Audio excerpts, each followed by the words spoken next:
માતા શબ્દ નાનો છે, પણ એની પાછળનો પ્રેમ અનંત છે. એક માં પોતાના સંતાન માટે કેટલું સહન કરે છે, કેટલા સપના બાંધીને જીવતી રહે છે, એ દુનિયામાં કોઈ તોલી જ ન શકે. એવી જ એક માં હતી હર્ષાના ગામમાં રહેતી કામિનીબેન. કામિનીબેનના 2 દીકરાઓ, મોટો હરધન અને નાનો નિખિલ. પતિ વર્ષો પહેલા જ પરલોક સધારી ગયા હતા. એમના મોત પછી કામિનીબેને બંને દીકરાને માતા બાપ બનીને ઉછેર્યા. પોતે ભૂખી રહીને પણ દીકરાઓને ક્યારેય નીચું નહોતું પાડ્યું. ગામના લોકોને તો લાગતું કે આ માં તો લોખંડની છે, શરણે નહીં આવે અને ક્યારેય ન થાકે. કામિનીબેનનું એક જ સપનું હતું, મારા દીકરાઓ ભણશે, મોટા માણસ બનશે અને દુનિયા સામે ગૌરવ સાથે ઊભા રહેશે. પણ ગરીબી એ પણ એક ભયાનક દાનવ છે. એ મારતું નથી, પરંતુ ધીમે ધીમે સપનાઓને ગળી જાય છે. હરધન ભણવામાં કાચો હતો. ટૂંક સમયમાં ભણતર છોડીને મજૂરી પર લાગી ગયો. કામિનીબેનને થોડું દુઃખ થયું, પણ એણે કહ્યું, કોઈ વાત નહીં, નાનો નિખિલ ભણશે, એ મારી આશા છે. નિખિલ ખૂબ હોશિયાર, શાળામાં હંમેશા પહેલી ક્રમે.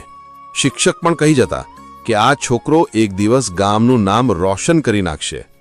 કામિનીબેનને નિખિલમાં પોતાના બધા સપના દેખાતા. એણે દોસ્તોને કહેલું કે મારો નિખિલ ડોક્ટર બનશે, પણ એ સપનાને પૈસાની જરૂર હતી.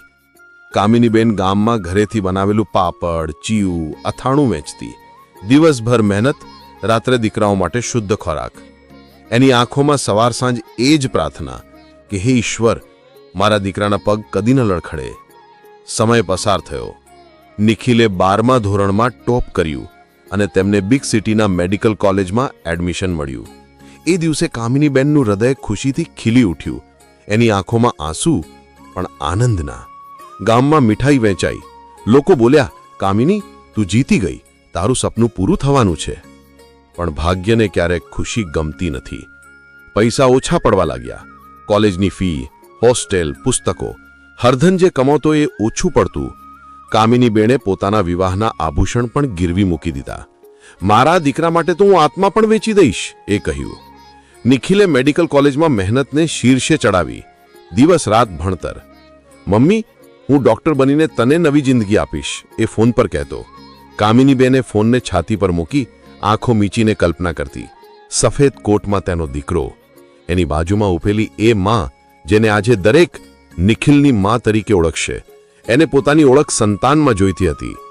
પર કિસ્મત પાસે ભયાનક પંચ હતું. એક દિવસ કોલેજની લેબમાં પ્રેક્ટિકલ દરમિયાન નાજુક અકસ્માત થયો. શરીરમાં ખતરનાક ઇન્ફેક્શન ફેલાયું. ડોક્ટરોએ ઘણો પ્રયત્ન કર્યો, પણ નિખિલની તબિયત ઝડપથી ખરાબ થવા લાગી. હોસ્પિટલમાંથી આવ્યો ફોન કે ત્વરિત આવી જજો. કામિનીબેન અને હરધન બસમાં બેસીને શહેર દોડી ગયા. હોસ્પિટલ પહોંચી ત્યારે નિખિલ આઈસીયુમાં. મોં પર ઓક્સિજન માસ્ક, નબળું શરીર, પણ આંખોમાં હજુ પણ એ જ ચમક. એણે ધીમેથી મોં હલાવ્યું. મમ્મી, તમે રડતા નહીં, હું ઠીક થઈ જઈશ. કામિનીબેને એના માથા પર હાથ ફેરવ્યો. તું ડોક્ટર બનવાનું છે, તું લડ તારા સપના માટે. પણ નિખિલની શક્તિ હવે લડી ન શકી.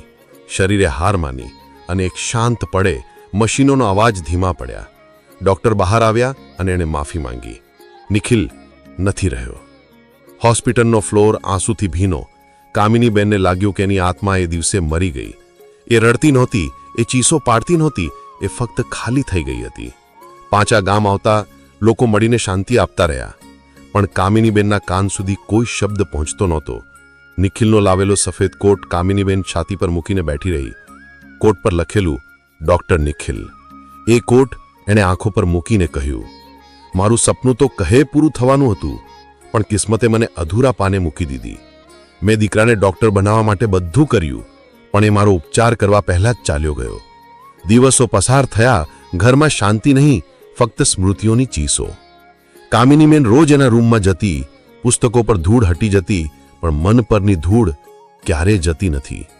રાત્રે તારિકાઓને જોઈને બોલતી, હે ઈશ્વર, તું કોલેજનું બંધ દરવાજો તો ખોલતો, પણ મારા જીવનનું દરવાજો કેમ બંધ કર્યું? જે સપનામાં મેં વર્ષો વિટાળ્યા એ અધૂરું મૂકવાનું તને શા માટે ગમ્યું? હરધનને પણ મનમાં દબાવેલું દુઃખ રાખ્યું. એણે ઘરમાં હવે મમ્મીને એકલી ન મૂકવાની કસમ લીધી, પણ કામિનીબેને ક્યારેય પોતાને માફી ન કરી શકી. જો મેં એને ભણાવ્યું નહોતું તો, જો એ આ શહેર ન ગયો હોત તો, જો એ લેબમાં ન હોત તો એવી જોની જેલમાં માતાનું મન જીવનભર કેદ રહી ગયું. એક માતાનું સ્વપ્ન જે ઊંચા આકાશમાં ઉડવા ગયું પણ પરત ધરતી પર તૂટેલો તારલું બનીને પડી ગયું. ગામમાં આજે પણ કામિનીબેનના ઘરની બહાર સફેદ કોટ લટકતો જોવા મળે છે. લોકો કહે છે આ માં હજુ પણ રાહ જુએ છે કે એની સંતાન એક દિવસ દરવાજો ખોલીને કહેશે, મમ્મી હું આવી ગયો. ભલે જીવન આગળ વધી ગયું પણ માતાનું હૃદય એ જ પળમાં અટકી ગયું જે દિવસે નિખિલને ડોક્ટર બનવું હતું. જો તમને આ વિડીયો ગમ્યો હોય તો વિડીયોને લાઇક કરો, તમારા સગા સંબંધીઓ તથા મિત્રો સાથે શેર કરો અને ચેનલને સબસ્ક્રાઇબ પણ કરી દેજો, કેમ કે અમે આવી જ રસપ્રદ વાર્તાઓ અને પ્રેરણાદાયક વિડીયો અમારી આ ચેનલ પર લાવતા રહીશું. ત્યાં સુધી બધાને જય શ્રી કૃષ્ણ.